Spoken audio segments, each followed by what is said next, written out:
ಮಸ್ಕಿ ತುರ್ವಿಹಾಳ ಸರ್ವೇಶ್ ಮಠದ ಪರಮ ಪೂಜ್ಯ ಶ್ರೀ ಗುಂಡಯ್ಯ ಅಪ್ಪಾಜಿ ಅವರು ಅಭಿನಂದನ್ ಸ್ಫೂರ್ತಿಧಾಮಕ್ಕೆ ಭೇಟಿ ನೀಡಿ ಮಕ್ಕಳ ಕುಶಲೋಪಚಾರಿಯನ್ನ ವಿಚಾರಿಸಿದರು. ಹಲವು ವರ್ಷಗಳಿಂದ ಈ ಸಂಸ್ಥೆಯು ಹಲವು ಸಾಮಾಜಿಕ ಸೇವಾ ಕ್ಷೇತ್ರದಲ್ಲಿ ತೊಡಗಿದ್ದು, ಈ ಸಂಸ್ಥೆಗೆ ಭೇಟಿ ನೀಡಬೇಕೆಂಬುದು ನನ್ನ ಬಹುದಿನಗಳ ಆಸೆಯಾಗಿತ್ತು.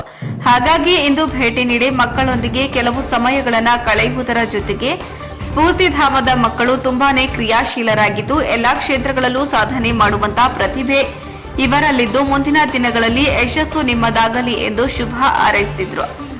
ಈ ಸಂದರ್ಭದಲ್ಲಿ ಸಿಂಧನೂರಿನ ನ್ಯಾಯಬೆಲೆ ಅಂಗಡಿ ಅಧ್ಯಕ್ಷರಾದ ರಾಜಶೇಖರ್, ಉದ್ಯಮಿಗಳಾದ ಬಸವರಾಜ್ ಎಲೆಕೂಡ್ಲಿಗಿ, ಅಭಿನಂದನ್ ಸಂಸ್ಥೆಯ ಸಂಸ್ಥಾಪಕ ರಾಮಣ್ಣ ಹಂಪರಗುಂದಿ, ಶಿಕ್ಷಕರಾದ ಮಹಂತೇಶ್ ಎಚ್, ಜಾಫರಮಿಯಾ, ಸಂಸ್ಥೆಯ ಅಧ್ಯಕ್ಷರಾದ ಶ್ರುತಿ ಹಂಪರಗುಂದಿ, ಮಲ್ಲಿಕಾರ್ಜುನ್ ಬಡಿಗೇರ್, ವೀಣಾ ಜೋಗಿನ್, ಮಂಜುನಾಥ್ ಜೋಗಿನ್, ಕಾರ್ತಿಕ್ ಜೋಗಿನ್, ಕಿಶೋರ್, ಸ್ಫೂರ್ತಿಧಾಮದ ಮಕ್ಕಳು ಉಪಸ್ಥಿತರಿದ್ದರು. ವರದಿ ವಿರೂಪಾಕ್ಷಯ್ಯ ಸ್ವಾಮಿ ಸಾಲಿಮಠ, ಅಂತರಗಂಗೆ